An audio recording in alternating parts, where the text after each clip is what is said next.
good afternoon, good evening, depending on where you are in the world.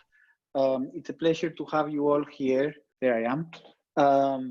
We realized that it was very important to have a discussion on inequality, given that is clearly one of the challenges in today's world, and given that there's continued exciting work on the subject from some of the speakers today, but from others, Piketty's most recent book, and many others. And also because it was one of these issues that has clearly a multinational and comparative perspective, which is something that I think Nitzan, as she was preparing the program and thinking about SASE this year, really wanted to think about issues that cross very much across North and South. And this is very much one of those that affects many countries in different parts of the world. I'm very excited personally to have the opportunity to chair this session for several reasons, but primarily because of the speakers. We have at the moment 2 speakers that are very much specialists on the topic. First, we have Margarita Estevez-Abe, who is Associate Professor of Political Science at the Maxwell School in Syracuse. She works on very different issues of comparative political economy, particularly around the interactions between political and economic institutions, and issues around the varieties of capitalism and the comparative political economy of gender, with the specialism in the OECD countries in general, but particularly on Japan. And then second, we have Francisco Chico Ferreira, until very recently at the World Bank, but currently, starting last month, Amartya Sen Professor of Inequality Studies, and he will be also the director of the International Inequalities Institute in LSE, which has become one of the reference centers. Both of them have an extended number of publications on different issues of economics and political economy that I will not discuss with detail. And also both of them have approach these issues of inequality, both in terms of income, but also in terms of gender and others from different perspectives. So Margarita, Chico, thank you very much for being here. The plan is to have a set of questions, so to very much have a conversation for the last, probably now that we have 2 speakers, 30 minutes, and then to open it up for questions, comments, and as I say, we are fortunate to have an audience of people that are also working on the subject, so you might also want to make reference to some of the discussions we have. So my first question to both, and maybe I can start with you, Margarita, is in what ways does your past research or your current research inform the current debates on inequalities presently? Okay, so well, just currently I'm just working on sort of demographic sort of aging. So I'm kind of sort of not that much sort of focusing on inequality per se. So this sort of meeting has just provided me a sort of great opportunity to just think about sort of inequalities, and I suppose as we just start talking about sort of current issues, maybe I'll just have more to say once we just talk about the impact of pandemic or demographic aging on new patterns of inequality. But as you mentioned, so type of inequality that I have focused on in my work is sort of related to gender. And so in terms of sort of gender inequality, just not really relating it to the pandemic, nor the demographic aging. So what we're just seeing is a mixture of good news and bad news. So the good news is that so we have just made a lot of progress in narrowing sort of inequality between sort of men and sort of women. So so in terms of the intergender inequality, I think we are on the right path. But as this happens, inequality among women starts to widen.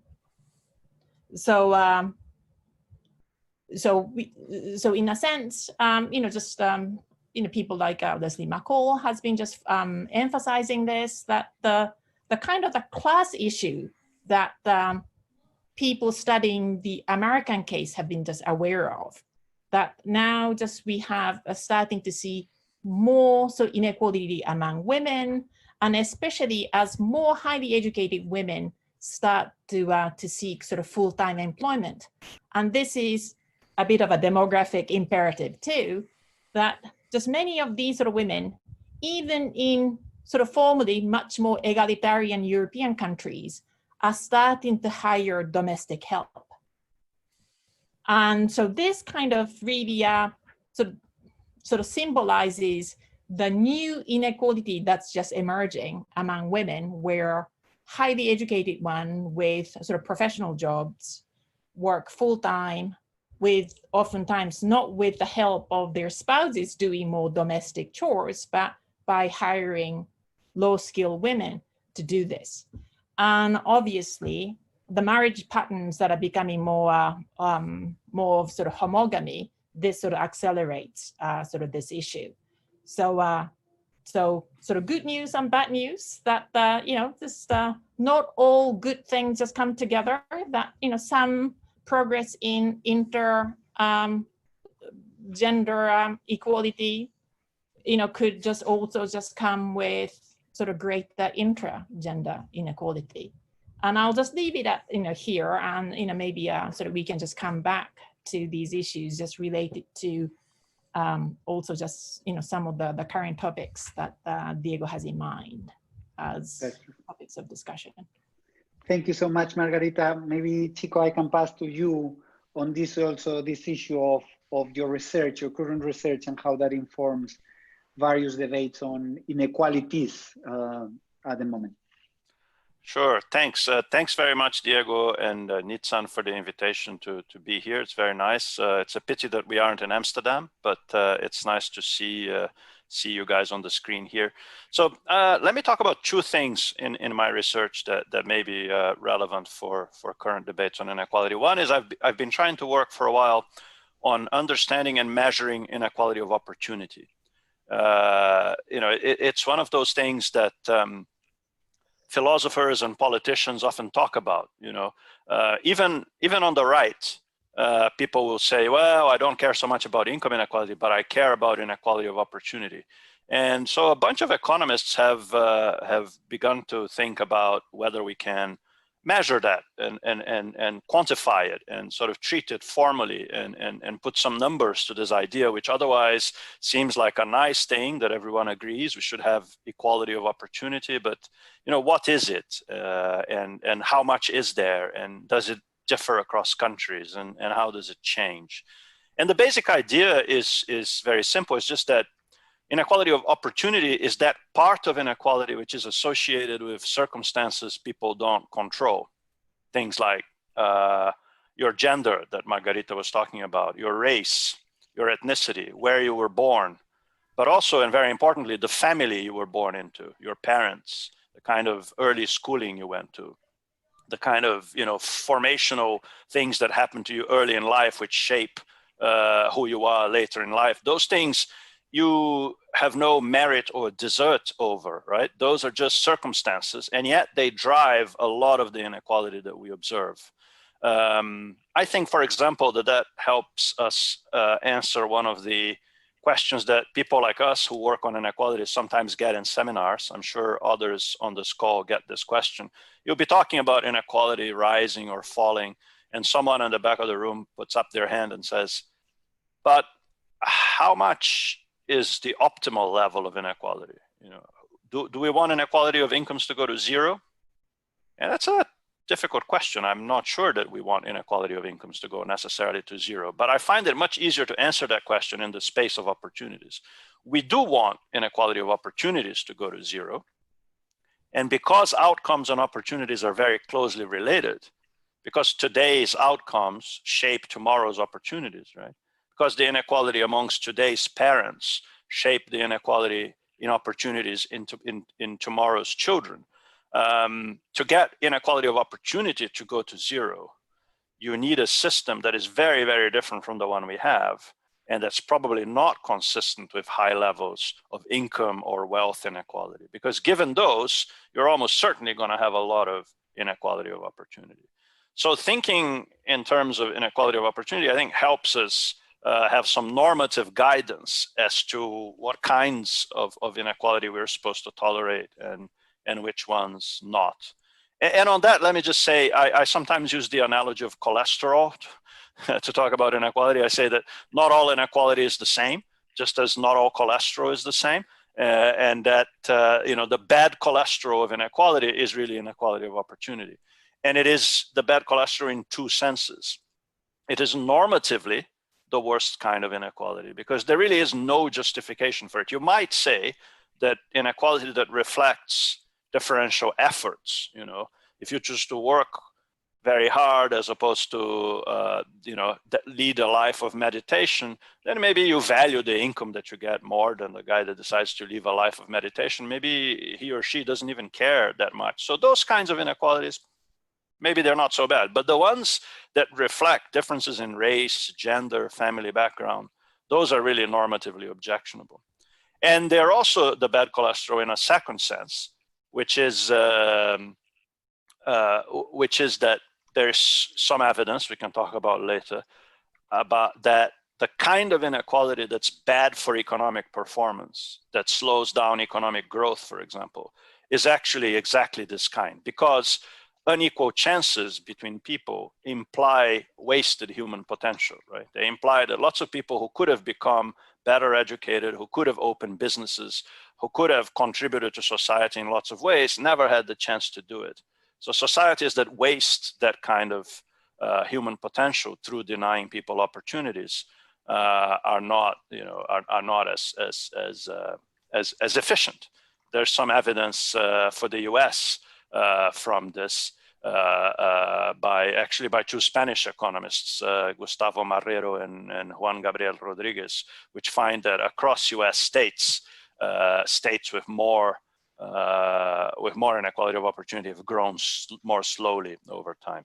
So I could talk about a second part, but I see that Sofia has just joined us. I think she's your third speaker, Diego. So let me stop there on this first question, and maybe we can come back to other things later. Perfect. Thank you very much, Chico. And yes, we have Sofia Perez with us. She was having problems with the connection, as I think some others might have, but she's very much here. Let me introduce her as well. She's Associate Professor of Political Science at Boston University, working also on political economy, particularly on areas of the economic of regulation and economic relation in Europe, but also for areas that have a lot to do with the discussion today, including social pacts, wage bargaining, and welfare states. Author also of well-known articles and books. Sofia, it's great to have you. And I had asked everyone the question of how do you think your research can inform some of the dimensions of inequalities today? So the floor is all yours. Thank you. And I'm sorry, I think I look like the ghost of Sofia Perez. I'm not sure if that's how you're seeing me, but I was not having trouble earlier today entering the conference, and somehow something happened. So thank you so much, Diego, for inviting me to this panel, and especially with such great co-panelists. I'm thrilled to be on this panel with you and with them. As you said, my work historically I've focused on various aspects of government regulation, including finance and labor. And most recently, I have been focusing on the consequences of the design of the Eurozone for the countries of Southern Europe in a series of, in a couple of articles, two of them with my co-author Manos Matsaganis from the Polytechnical University in Milan. We looked at two aspects in particular. The first was the distributional consequences of the austerity programs or fiscal consolidation programs that had to be or were, depending on the country, pursued in Southern Europe, including Greece, Italy, Portugal, and Spain. So we looked at the distributional consequences of those programs, trying to differentiate between different avenues whereby fiscal consolidation impacted income inequality. And in the second one, we focused on labor market reforms, and those two fiscal consolidation measures and labor market reforms were, of course, the two pieces of what was asked by Euro partner governments of the states of Southern Europe, when all of them, in spite of very different underlying economic fundamentals, faced similar problems following the financial crisis, but in particularly so after 2010. And so it's a question that I've worked on myself in a different way, looking at what really explains why those Southern European countries face such similar financial fragility in the aftermath of the financial crisis, even though they had had very different economic experiences. But in the work with Manos, we focus on income inequality, on distributional consequences.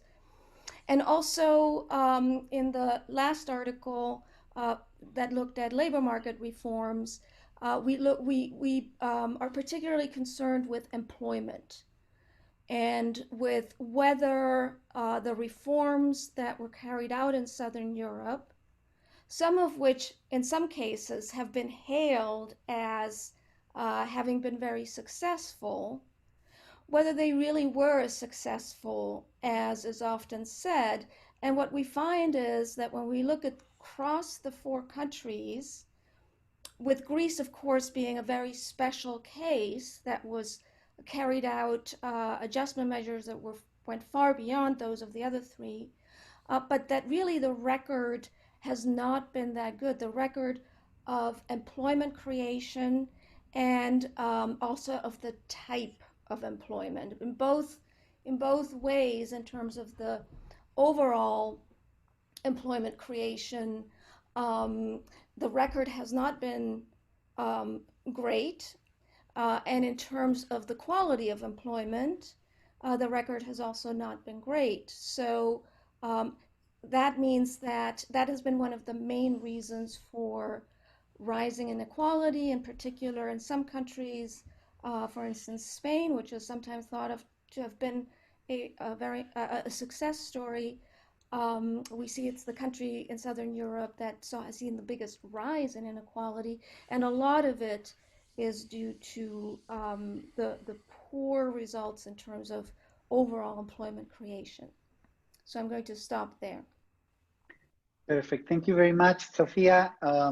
So a whole set of issues that maybe we can come back to, including these interactions between gender and class, the key role of employment and inequality of opportunities.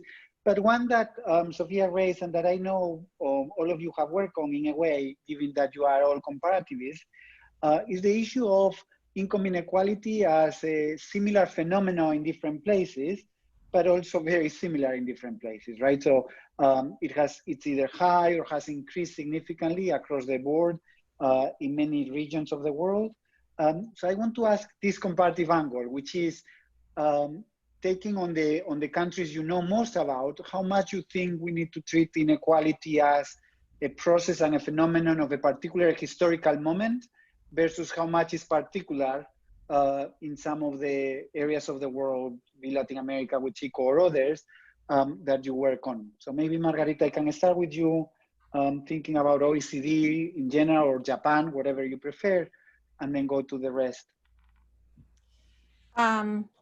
Well, so inequality is, well, on the rise on, in just, most of the advanced sort of industrial, democracies.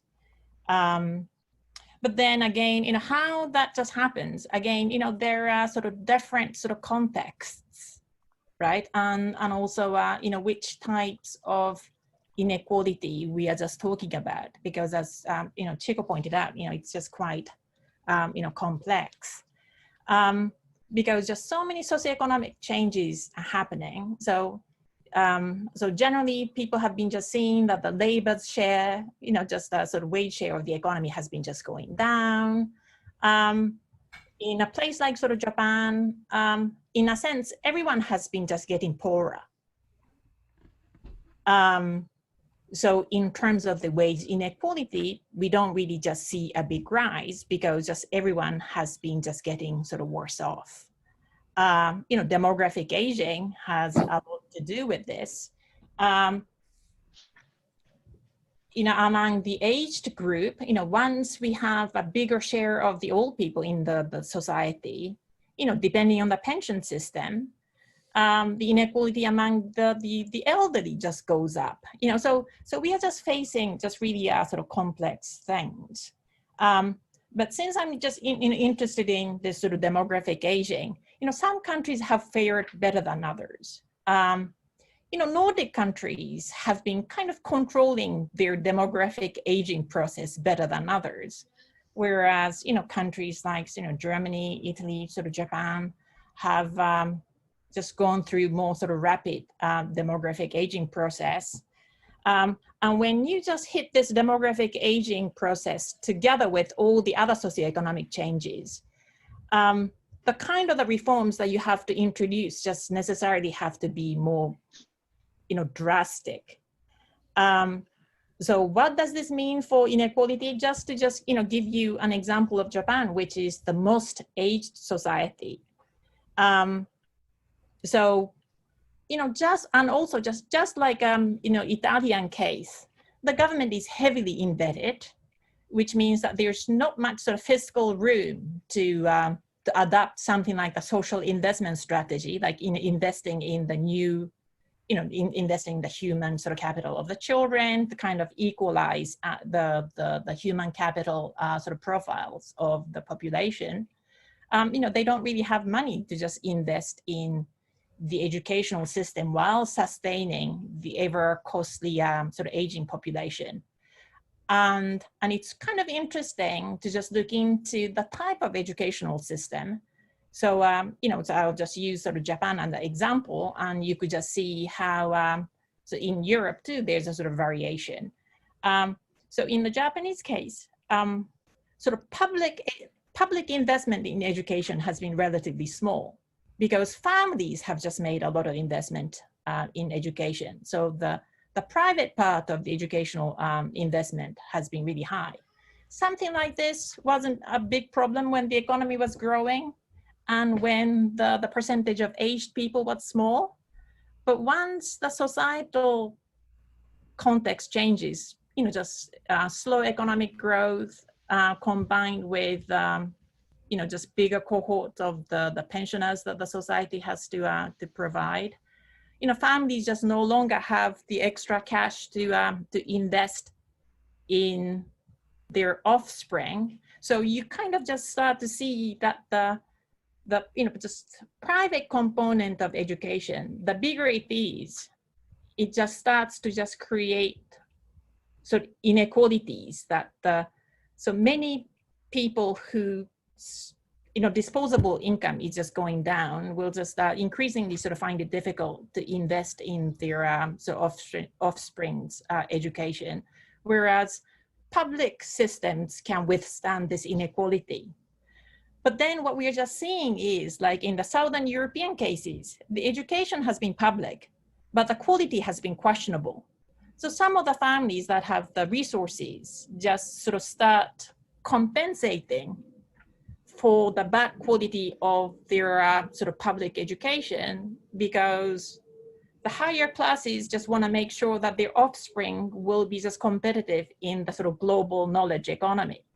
So the pattern in advanced industrial societies is that, well, like some of the countries that invest heavily in the public education and sustain the quality of the public education might be able to withstand some of the pressures for inequality that are rising from the demographic sort of aging and the constraints on the fiscal capacity of the government.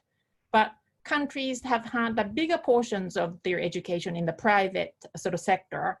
And those countries that have kind of underinvested in the public education, sort of leading to just less sort of competitive, so to say, public educational sectors. So those kind of open the back doors for families to make a difference in the human capital investment. So this is also, this is kind of sort of linked to sort of demography, sort of fiscal capacity of the governments, and just creating, just one example would be, is just creating a sort of educational investment sort of based channel of sort of great sort of inequality, in addition to, as I already said, that depending on the welfare state, the degree of inequality among the aged people is just bigger or smaller in countries. So, so I'm sort of interested in demographic aging and the kind of the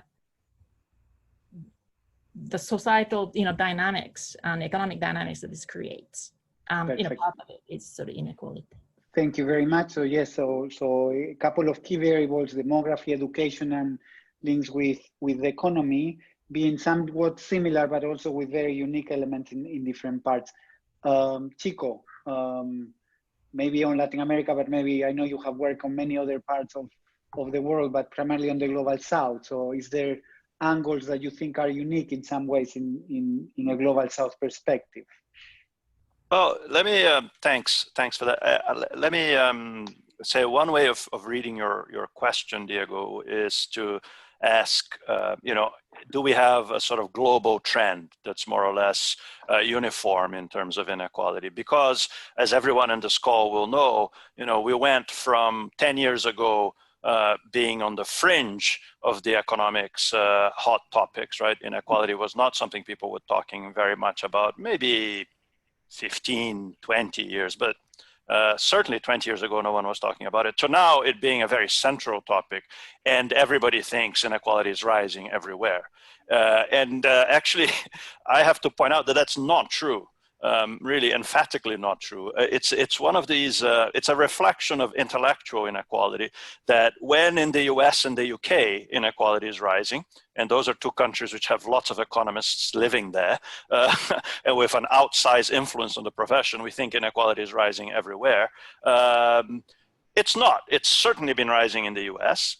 It's certainly been rising in the UK. It's been rising in a number of other countries. In China, it rose a lot and then started declining, right? There are countries like France, where even my friend Thomas Piketty, who is always looking for data that will show you that inequality is rising, even he cannot find that inequality is rising in France. There are places like Slovakia or the Czech Republic or Slovenia. These are smaller countries, but they are countries where inequality is being under 0.3, the Gini. If you think, many people don't like the Gini, but take the Gini, it's been, around 0.25, 26. These are very low levels. These countries have managed to participate in the European economy and in the global economy, keeping inequality at those levels. And in Latin America that you were asking about, as we all know, from the late 90s and during the first decade of the 2000s, most numbers suggest that inequality was falling. Now there is a big debate on whether this is only true if you look at household surveys. Because as we know, household surveys are not good at capturing the incomes of the very rich for a number of reasons. The very rich are A, statistically rare, so surveys wouldn't capture them ideally in any case. But second, they don't answer surveys very much, so non-compliance, survey non-compliance is income selective. It's higher amongst the rich. And third, when they do answer, they may underreport their incomes. And for all of these reasons, if you look at administrative data sets like the tax data sets that Piketty and SASE and Facundo Alvaredo and Tony Atkinson and others have looked at, then the picture is somewhat different. My reading of that literature is that even if you look at those, even if you look just at the top share of the income share of the top 1% on tax data for Latin America, you don't see increases in the 2000s. And if you look at measures that are more comprehensive, like the Gini or the TILE, including that administrative data, there is still a decline. Less than if you look only at the surveys, for sure, but there is still a decline in many countries, certainly in Brazil, for example, even Chile.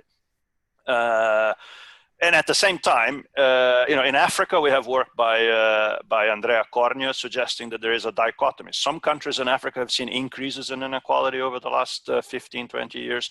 Others have seen declines.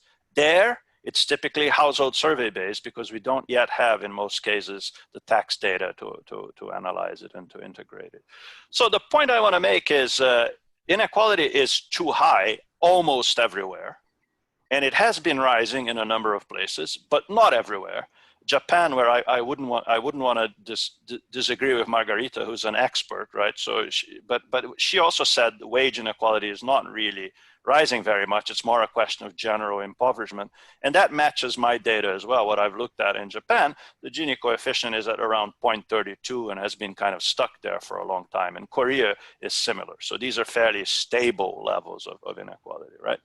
So I think first it behooves us to be aware of the fact that really this interplay of different factors that Margarita was talking about, Sofia talked about a little bit as well.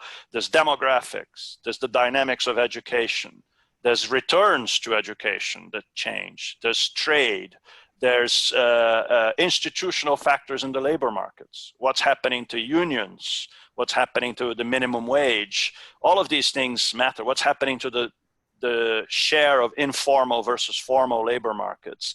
All of these things matter, and they interact in various different ways in different countries, so it's difficult to generalize.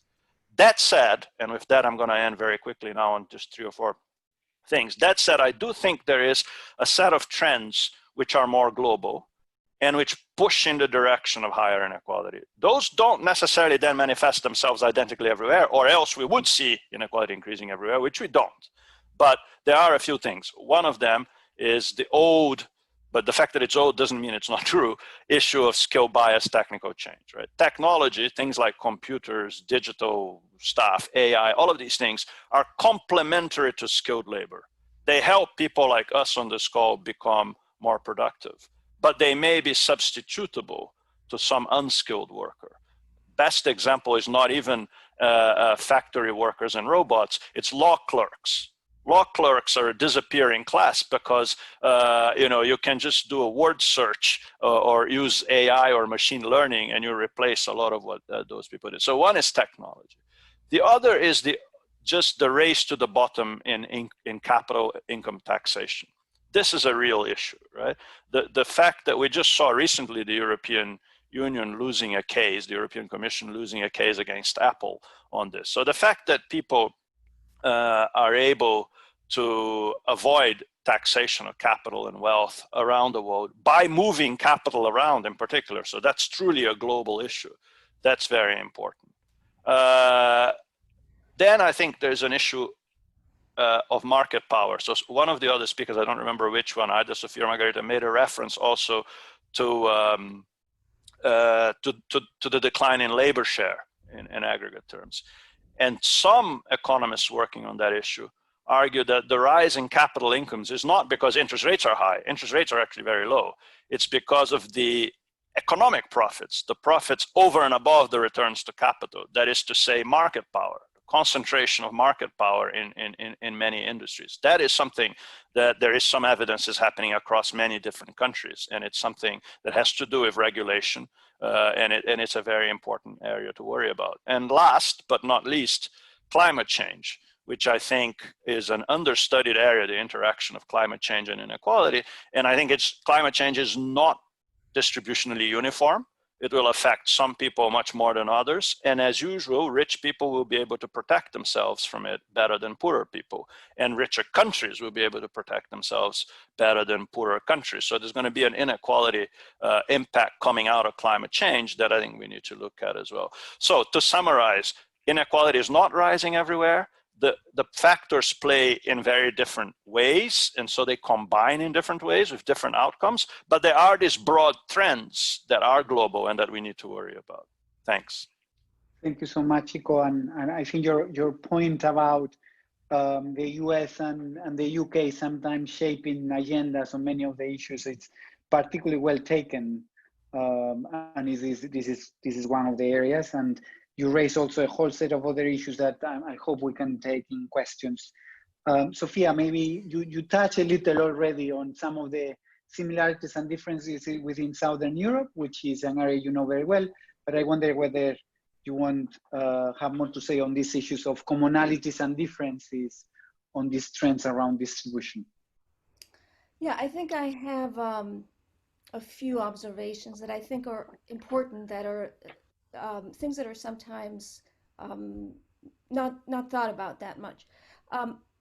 First of all, I'd like to point out, because I feel like I have it in my head and I don't want to forget it, that we now have data on wealth inequality.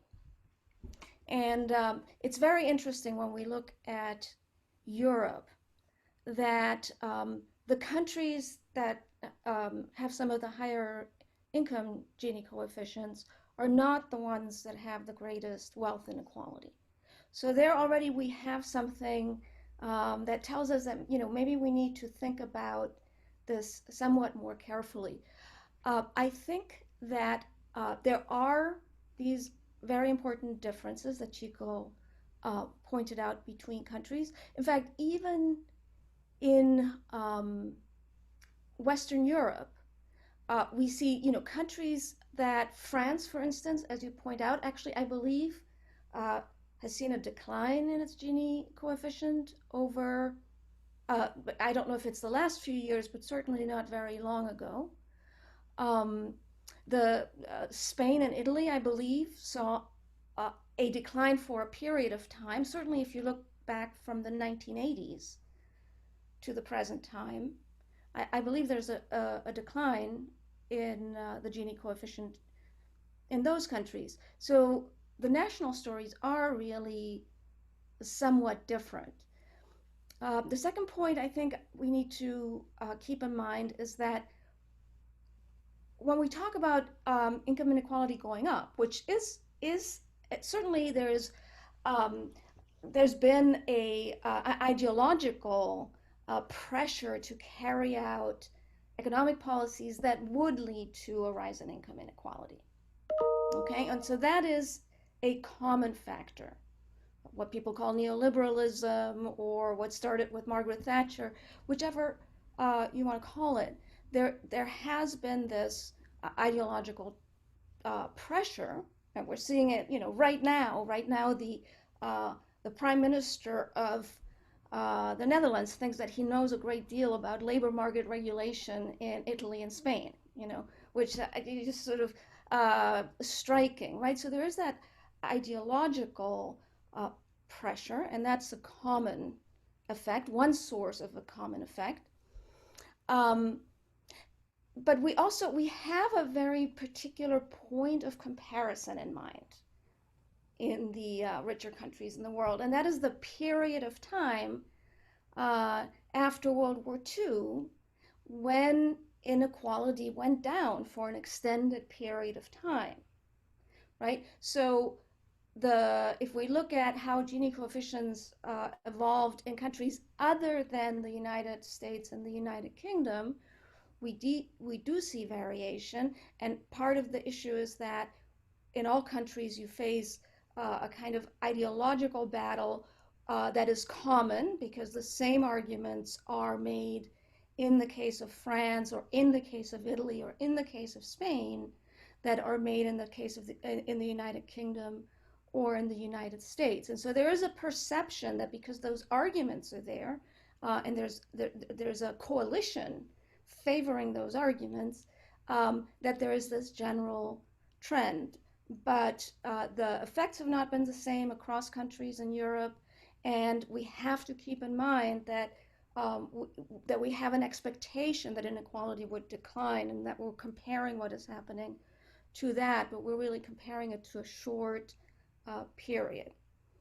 I do think that there is another factor which is, at least for the rich countries, common, and that is financial deregulation and financial integration.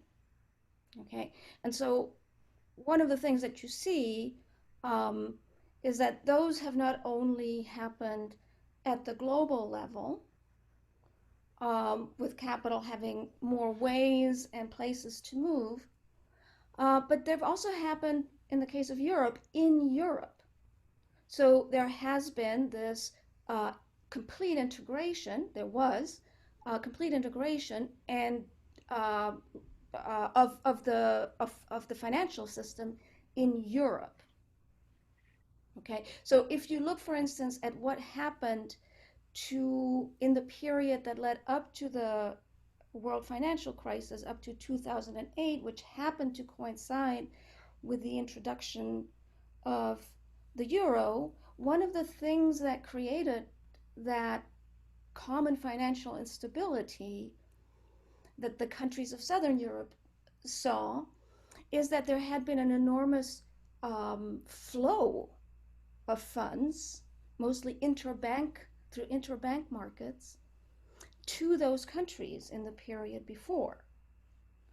And so that was really the result of financial integration, the coincidence of financial integration with the adoption of the euro, and the adoption of the euro, it was thought would be good in part because it would allow for greater financial integration, which it was thought would be an equalizing force in Europe.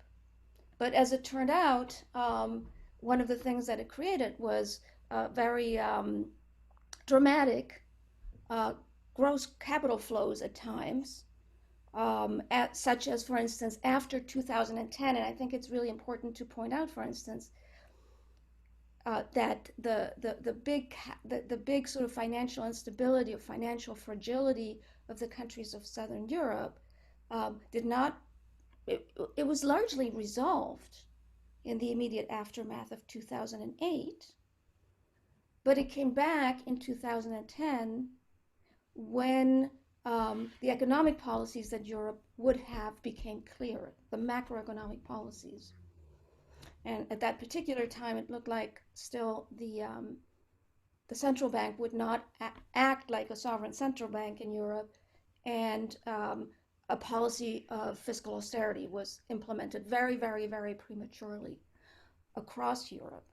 And so it was really that created the second, much longer lasting period of financial instability that affected Southern Europe. So I think there is the question of how financial integration globally and within Europe, how that affects government policies.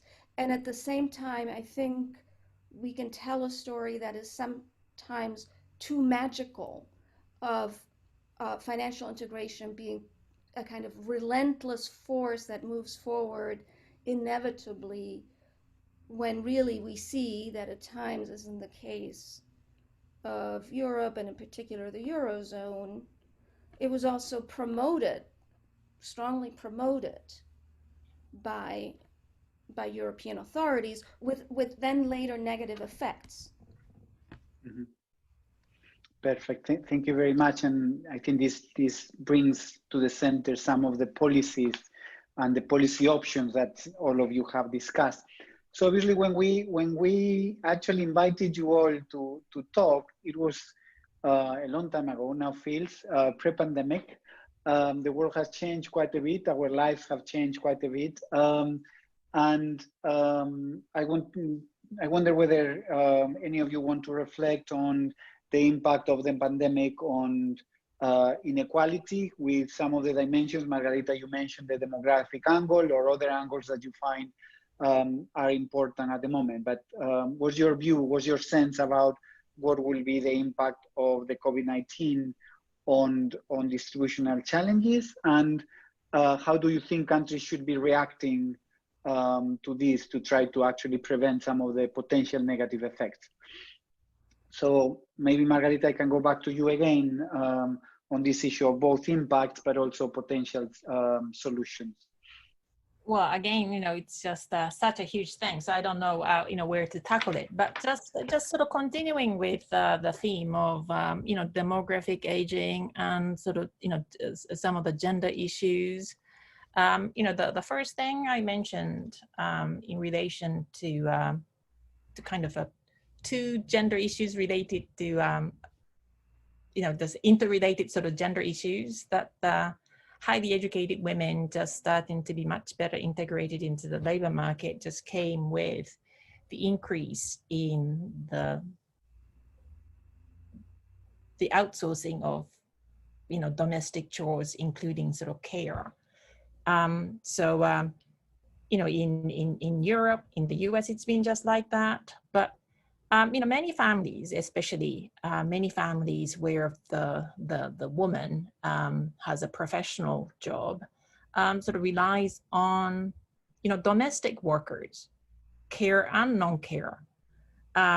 With the pandemic, just many of those people have lost jobs, right? So again, so this and most of those tend to be sort of migrant sort of women. So there is this sort of context of, okay, so what's, what will this sort of pandemic do? Because short term, some sort of countries, some governments have introduced sort of income support, but that's, temporary. In the long run, this sort of pandemic, will it just reshape, some of the service sector where the service has to be provided sort of face to face. So we just haven't really, this is sort of still just ongoing, but seeing some jobs will be affected to a greater extent than others. And, just people have just already sort of mentioned that the jobs where more women work have been affected. Service sector, again, sort of face-to-face services like domestic, domestic services. So this is just, predominantly female and have been affected. Whereas, construction, where many men without much education work, this has been sort of affected to less extent by the pandemic. And also we have to just consider the educational sector as well as the health sector. Again, in some countries, the educational sector is private. So I just teach in the United States. And so most of us will just have to just go back to the full open campus in the fall for monetary reasons. Whereas in sort of public systems in Europe, probably in the fall, the classes, classes will just be held online. Post-pandemic, American universities will be affected more because if there is a big outbreak of the pandemic again in the fall, and if the universities will have to just go online, private sort of money-driven institutions in the US won't have the same sort of capacity to withstand the pandemic as sort of public institutions in Europe. And the same goes for sort of healthcare sort of providers. Public healthcare providers in Europe might be able to withstand this sort of pandemic sort of better than private sort of driven health sectors in the US or in the Asian countries. And again, what does that mean? Does that mean the displacement of, so we still just haven't been able to see the full-fledged sort of implication of how this is going to sort of play out. But, this public sort of private mix in the educational system, sort of healthcare system, as well as the type of personal services that have expanded in the past 10, 15 years, and how, you know, the changes that happen in these sectors will just have, sort of important consequences to who gets hit, economically, in a kind of not in a short-term sense, but in a structural sense going forward. Perfect, thank you. And I think it is emerging in this discussion, the interlink between institution and policies as some of the determinants of what's happening, which of course is not surprising to much of the audience of a SASE conference, which is very different in different places. Chico, I know you have written and thought about the COVID-19, again, primarily in the South, but not exclusively. What's your view and what should we be doing? Well, yeah, it's a very big question. Let me say maybe three things. One is the one paper that I tried to work on recently, you know, a number of us suddenly started writing about COVID all of a sudden because it was such a sort of all-encompassing, overwhelming crisis that hit the whole world, right? What I try to do with three co-authors, Benoit Desserf, Olivier Sturck, and Daniel Mahler, was to look across the world at this issue of lives versus livelihoods, the impacts on mortality and on poverty. And in particular, we thought we'd use this slightly different metric. Often economists will try to convert the value of a human life into dollars, right? By using value of statistical life or something. And a lot of people in the public debate don't like that. They just will refuse to consider, a price tag on human life. And the public debate matters because voters matter. Politicians listen to voters, right? And rightly so.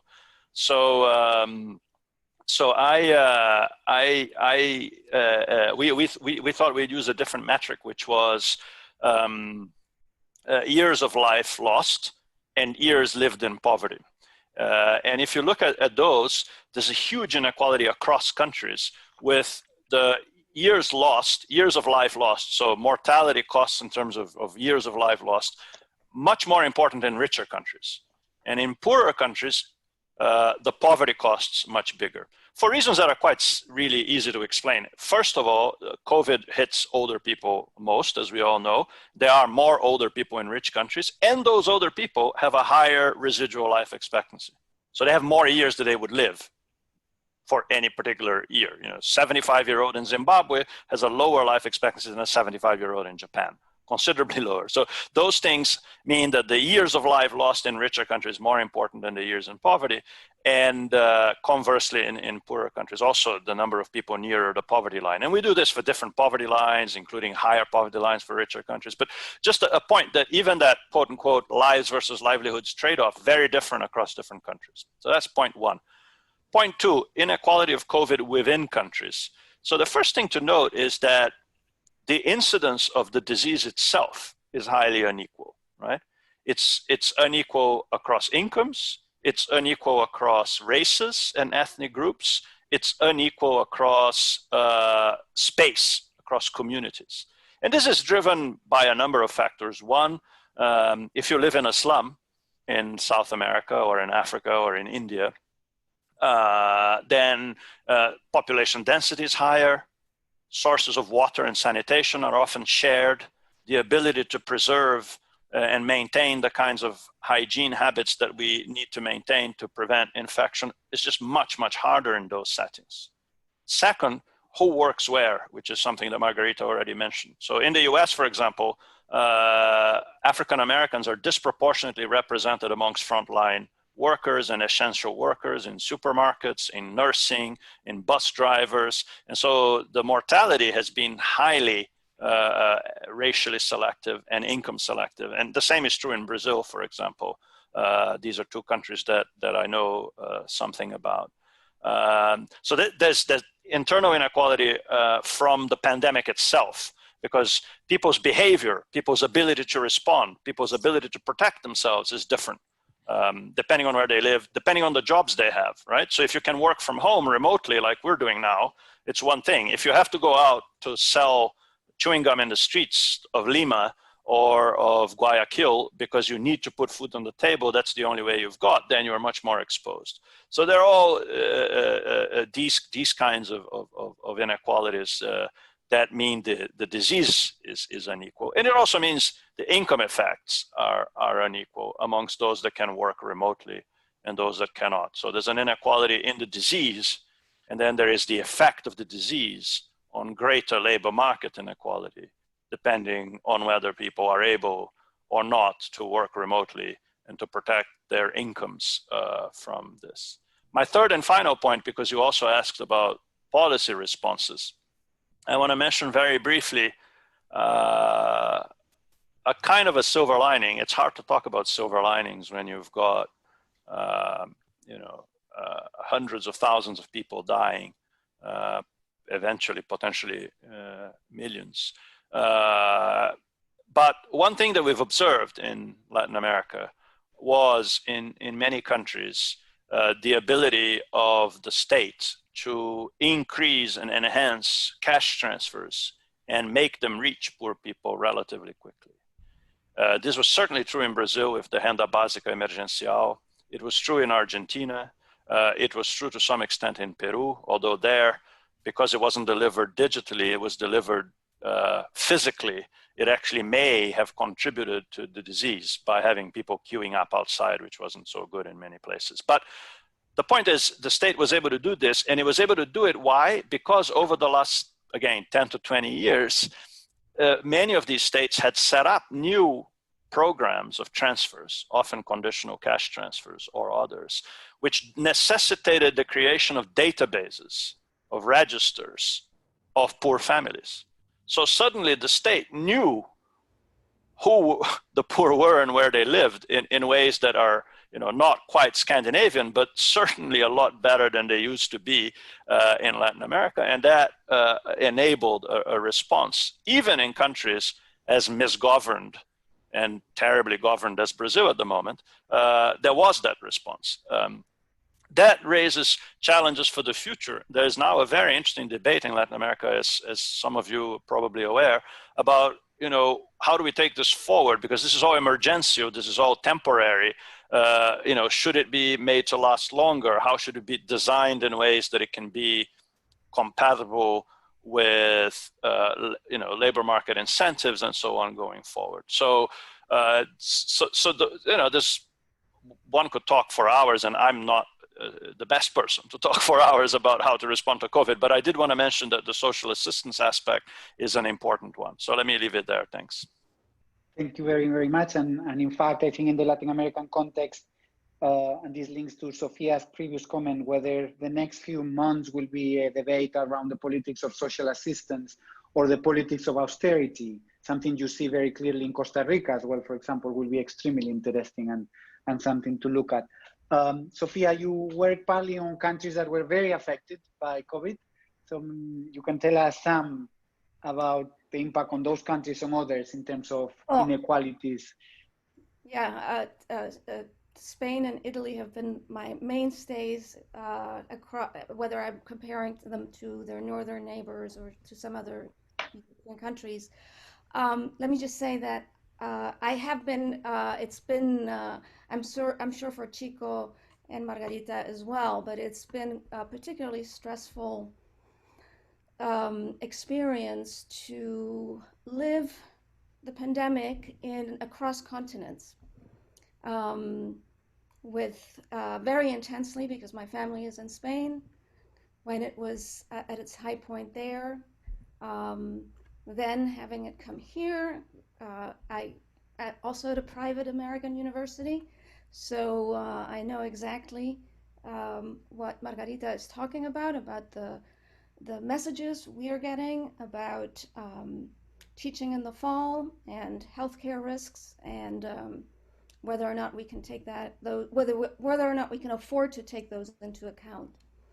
I do think going forward, this is going to be a tricky thing for social scientists to disentangle the factors that led some countries to be hit first, to react, the governments to react sooner or later, how politics fed into this. Here in the United States, it's, baffling most people living on the East Coast. But I think it's going to be tricky. So we will have to disentangle, did Sweden or did Sweden do better than Italy? Well, Sweden is not a world destination for people from across the world, typically in the middle of the winter. There are going to be very many factors, and this isn't just a job for economists and political scientists and sociologists. We're actually going to have to put together our thinking together with epidemiologists and many other social scientists. I do think that one thing that you do see in the case of Europe, one interesting thing, is that the Spanish and the Italian healthcare systems generally scored very, very well as in international comparisons in the past. Okay, as very efficient, very lean healthcare systems. But in both cases, these healthcare systems have seen very significant cuts after 2010, when austerity became the program in Europe. And there were, privatizations of parts of them in some countries, some regions. At the end, they were healthcare systems that were still doing well by international comparison, considering what was being spent on them. But then the pandemic hit. And I think that one of the common, aside from any other factors that fed into this, involving the political structure of these countries, the decision making, there is this way in which these healthcare systems that were regarded as providing so much bang for the buck, being so lean and efficient, were overwhelmed. Okay, so the pandemic has really brought this to the fore in a big way, and it will be part of the debate around healthcare reform going forward. I think, the policy debate in these countries probably shifted. The center of the policy debate probably shifted. But now we have the question of whether other countries in Europe are also going to take part in these decisions. I think the other general thing that I see coming out of this, and again playing out differently in different places, is how it influences the policy debate globally. Okay, so one of the things that we see at the same time that there is this impasse right now in Europe over the recovery fund and whether it should be more generous or less generous, and all, how it should be distributed, is that this is an event that clearly has shown that there are situations where the government has to step in to support incomes. Right. So this did happen after 2008 to some extent, but I think the perception at that time was that it all went to the banks, that the stimulus, say in the United States, all went to the banks and was unequally distributed. So I think that the COVID event has the potential of showing that the problem of sustaining demand or at least sustaining incomes in an economy, domestic demand, is important. Okay, and one of the things that has happened is that in Germany there has been a very big fiscal response to the pandemic. And so as we go forward, we will see that this is, that governments could do this or could do that. But in the end, the ones that might have spent more early and invested more in healthcare and put up more money for the tracers probably will be the ones that will do all things ceteris paribus better. Okay, and that may have a major impact on the more general debate about austerity and the role of the government in sustaining incomes during crises times that may be longer lasting. Perfect. Thank you very much, Sofia. A whole set of issues again around policy that I find important. Let me now open it for questions, comments. You can actually ask the whole group of just individuals. So let me start with Jacqueline. I think you had your hand up, so the floor is yours. Oh, sorry. Right, okay, I've got one. I just was a bit surprised at the beginning. I mean, it came out more towards the end, but there's so little mention of ethnic inequalities that have become so both transparent and vocally and there's hardly touched upon. Perfect. Thank you very much. And then Geoffrey Good has also raised his hand. Yeah, 3 points which are totally unrelated, but nonetheless, I think first of all is the relationship between inequality and corporate debt. Or put another way, in different countries, how much companies are making money by selling off assets, leveraging debt versus making and selling things. So that's the one. The second thing is there was a socio-economic review thing I was involved in a couple of years ago that linked varieties of capitalism to use of alternative energy. And I know the links are complicated and all that, but there may be that countries which are making greater use of renewables are more equal. And then obviously the third one, which is the most obvious one, is with the relationship between inequality and political problems. And, it's just quite telling that the largest liberal markets have been overwhelmed by right-wing extremism.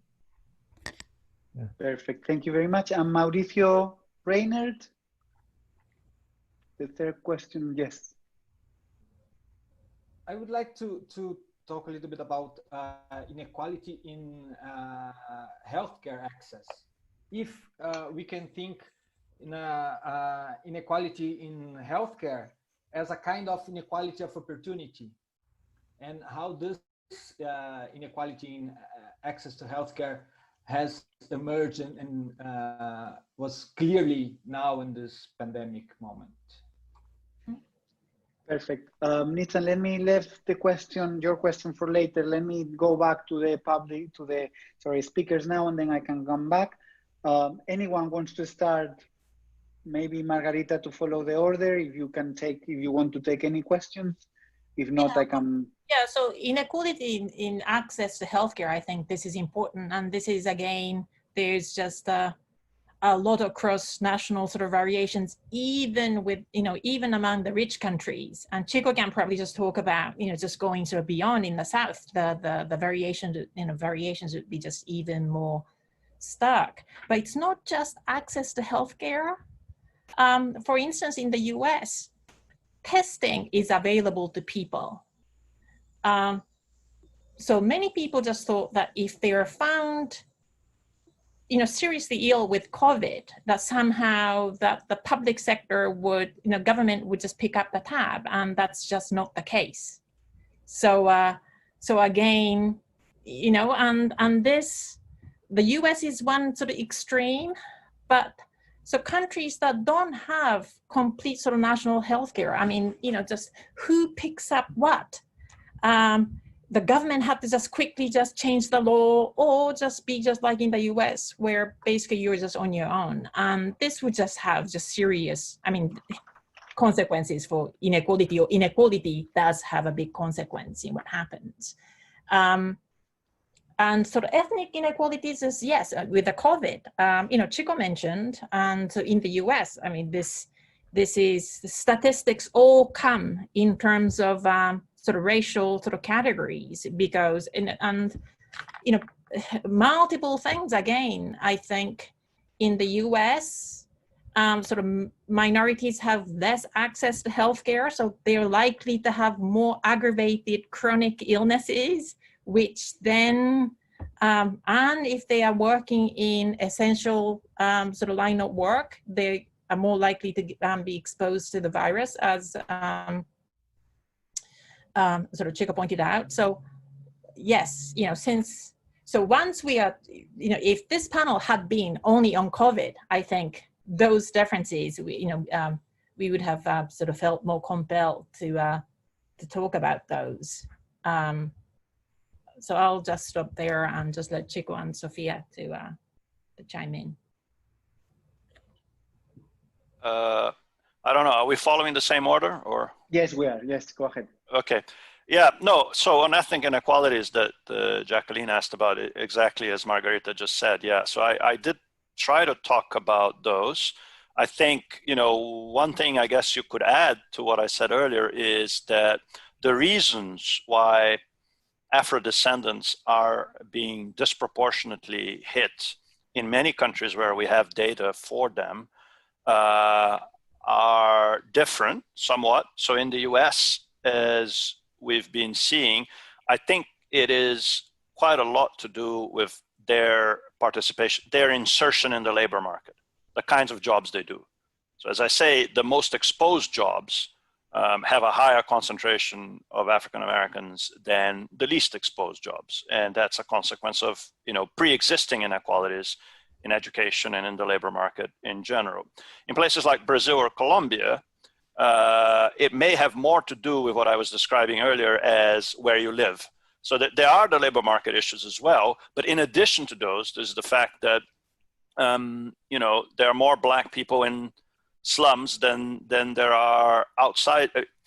The racial proportion is higher in slums of Blacks to whites than it is elsewhere. And in those places, it's just harder to have access to the kind of sanitation and water supply that you need to preserve these things. And this would be across. And it's not only Afro-descendants, but also indigenous peoples or people of indigenous ethnicity across Latin America and in other places. So that's certainly a very important dimension of COVID.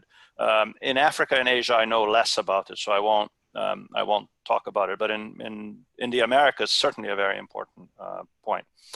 On healthcare, Mauricio's question, I just want to come back to something that Sofia was talking about. Sofia was talking about, the healthcare system in Spain and Italy. Now, the three of us in this panel are not Americans, but live in or at least I think are not Americans, but live in the US. I mean, what happened to the healthcare in this country is just remarkable, right? I mean, this is by far the most expensive healthcare system in the world. It consumes enormous amounts of money, and it was a disaster, its response to COVID, in large part because I think, I'm not a health economist, but I think pandemics have a lot to do with public health rather than, they have a lot to do with prevention rather than cure. So a curative health system, they may be very good at having lots of MRI machines scattered everywhere. It won't do. What you need is public coordination of testing and contact tracing very early.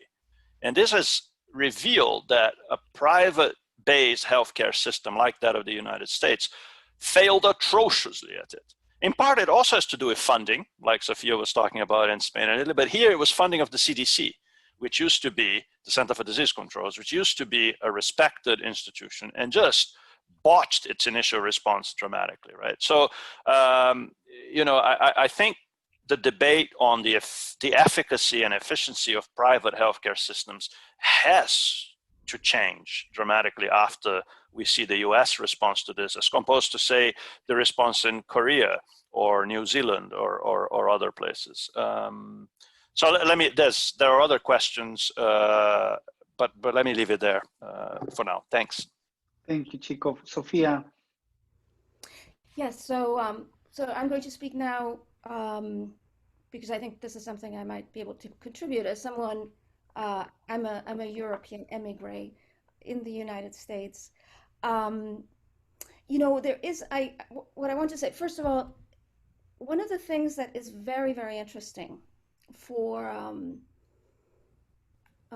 political scientists, I think, in particular, to think about going forward is that this phenomenon we've had in these months of the rise of attention, I would say, to inequality in general, okay? But of course, more so than anything else, racial inequality centered on police brutality, okay? So there's sort of an encouraging thing there and a somewhat worrisome thing to me, which is that we have an event that is really going to display, and it does display in the statistics, structural racism, right? All of the ways that are not blatant in your face, but by which people's belonging to different communities shapes their life chances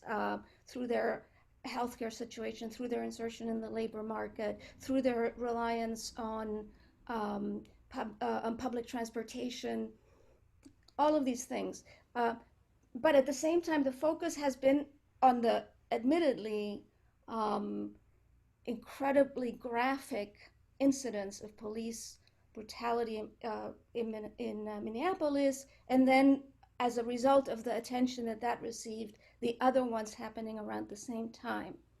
So there is, I think, Jackie, something encouraging in that I am seeing, for instance, more reporting, not just academic debate, but more reporting of research on health inequalities in the United States. Even something that I think is somewhat touchier, which is the way in which the perception of medical doctors differs when it comes to people belonging to different races in the United States. Okay, so I think that there is something very encouraging. There's of course also a broader political situation with the election and the coming up in November, and how this may contribute to that. But I think that what it does for those people who are paying attention, what COVID does is it lays the structural racism that has to do with people's health and exposure and dependence on their job and on showing up for their jobs. It's going to lay it bare in some hard numbers of how people were impacted by the different groups were impacted by COVID. I would like to, I am hoping that this attention will carry on. But I've lived in the United States long enough that I've also seen this attention come in waves and wane. So we will see. But I think the most important thing is that it lays the structural inequalities bare. And of course, all the important points about the medical system that I think it was Nissan asked. Perfect, thank you. So Nitsan and Valeria, we have 10 minutes, so hopefully brief questions, brief answers would be great. So Nitsan, the floor is yours. Hi everyone. First of all, thank you, Diego, and thank you, panelists, for a fascinating conversation. It was really great. I want to ask a question that relates to the comments in the very end about access to healthcare, as well as Sofia's comment about the criminal justice system in the US and elsewhere. To ask a more general question about how to think about equality, especially to go back to Chico's first comment about inequality in terms of income and wealth compared to inequality of opportunities. And I was thinking about it from the point of view of, Amartya Sen and capabilities and so on.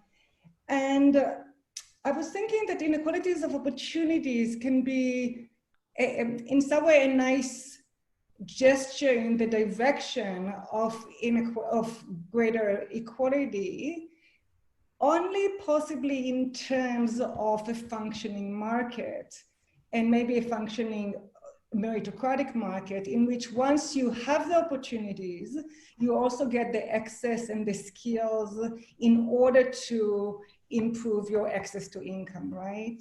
And then in the conversation today, we talked about automation, you talked about the weakening of the trade unions and so on, other ways by which it made me think that opportunities actually are no longer, if they ever been, but they are no longer a guarantee for greater access to the market and therefore greater access to income, right?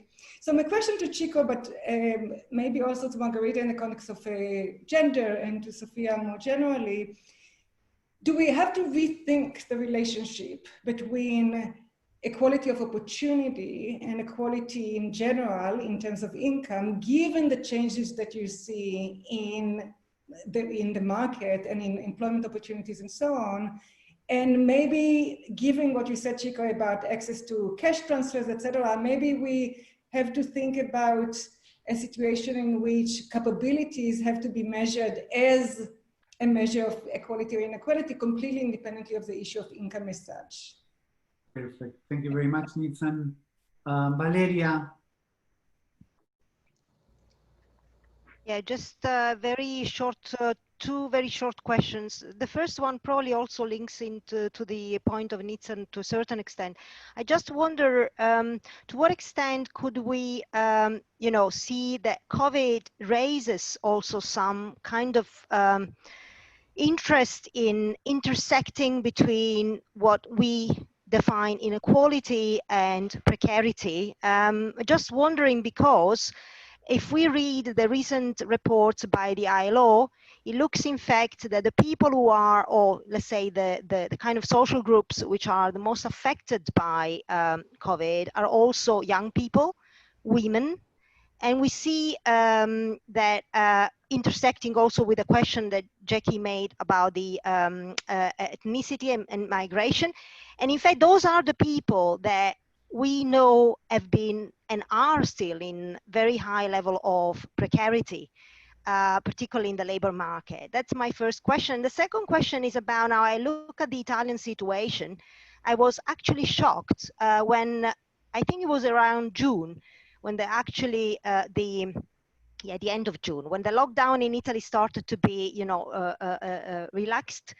And La Repubblica reported that about, about 33,000 people getting back to work, only about 10,000, probably even less, were women. So the question is, to what extent also, the pandemic challenges what has been the kind of possibility for women to participate into labor market. I don't know whether in other countries might be the same, or is just an Italian situation, which is of course linked also to what Margarita suggested about private-public care and so forth. Thank you. Thank you so much. So sadly, we have 5 minutes. So if you can be relatively brief in your answers, but obviously they were complicated questions. So the floor is all yours. Let's just finish with the same order we have followed. So Margarita. Okay, so to sort of, Valeria's point, no, that's just really, I think it's in many places, it just depends on the school closing. Because many women who work just depend on schools and daycare centers to take care of their children. So once those things just close, that really impacts sort of women's ability to continue sort of taking part in the labor market. So yes, so that has, even just something as simple as sort of school closing, which is done for public health reasons, sort of impacts people differently. And also just jobs, domestic caregivers or domestic workers just tend to be minorities in most countries, or people with a sort of migrant background. Many of these people have just lost jobs, and so there are ways in which sort of COVID-19 is just really impacting, different types of women, but also the highly educated ones. So that's important. So it's not only the worse off that's just being affected, but it just it also just depends on sort of gender and the type of job that you do. So this is just, so I just want to just raise this sort of quick thing, because this is not about, COVID panel, but, just we didn't touch upon sort of nursing homes, but this is as important as sort of healthcare. Countries that have been able to contain infection in nursing homes didn't, they didn't suffer high mortalities. So there are just lots of things that the governments have done or haven't done that were important. And going back to sort of Chico's point, it's not just crisis response. What was there beforehand, just like sort of types of healthcare or types of bureaucracy or types of income support? So those things were important too. So crisis management in pandemic, it's not just like how great the political leaders were, but just it's also a big function of the systems that had been in place, and there were unintended consequences too. So I'll just end. So Nitsan's question sounded very complex and interesting. And in the middle of it, my headphones started misfunctioning and I switched to a different microphone. And now we have 1 minute left. So all of this means that I will not be able to do it justice here. And maybe Nitsan, you and I should follow up separately later. This is the sort of thing, if we had a real conference, we'd do it in the bar, but instead we might have to do it by email. But just to say, the relationship with SEN is very close. Opportunities like capabilities are about choice sets. It's equality in the choice set rather than in the actual outcomes that people have chosen. So there's a conceptual similarity right there. And then the point about, your other question about the relationship between that and outcome equality in incomes and so on and so forth. I mean, opportunities are not, little cubes that you can redistribute, right? So the way you distribute opportunity is by distributing access to healthcare, access to education, quality education, cash, political access, the things that exist. And again, there's no time, but just to emphasize a number of issues that were brought up, including Sofia's bringing up the whole George Floyd and Black Lives Matter in the United States at the moment. Inequality in how you're treated by institutions and in your ability to influence those institutions are perhaps the most fundamental inequalities of opportunity of all. The fact that the police treat people brutally differently, or that the political system in this country actively tries to disenfranchise people, those are quintessential examples of inequality of opportunity that need to be fought. Had we had more time, I'd go on, but let's leave some time for Sofia. Thank you, Chico. Yes, well, there's so many questions, big questions there, that I'm hesitant to take one on individually. I do think that, the one thing that maybe pulls some of these things together, except the one maybe on financialization that was in the middle, is even though, as Chico said, economists are able to combine life expectancy and income into a measure, the myths that we live by and that legitimize our states and our societies, in particular our states, have us being equal, right? And this is also why this is so offensive to a lot of people who are not economists. How can you put a price on a life? And if you're a social scientist, you know that these inequalities exist. But we don't think, I think individuals like to think of themselves as being equal and as having some possibility at equal opportunity. Okay, so I think maybe some of these questions are going in the direction of the political consequences of this experience, and this is where the attention to, it seems as if inequality, which was there, suddenly is shown in a crasser way, as when we see the mass graves that cannot even be built structurally sound in Brazil from the air. You know, I think that there's sort of I do think that the disease and the form, it's a particularly cruel disease, and that that it's so infectious, and that the ill are separated from their families. And so I do think that some of this goes to human dignity, you know, to the assumptions we make about human dignity, to the myth we like to cling on of human equality. The disease challenges those things, and so I do think that, you know, I hope that it will have you know, after the horrible, terrible effects, I hope it will have some sort of positive effect in focusing attention more on questions of inequality. And I did like, somebody mentioned the word precarity. I think it might have been Valeria.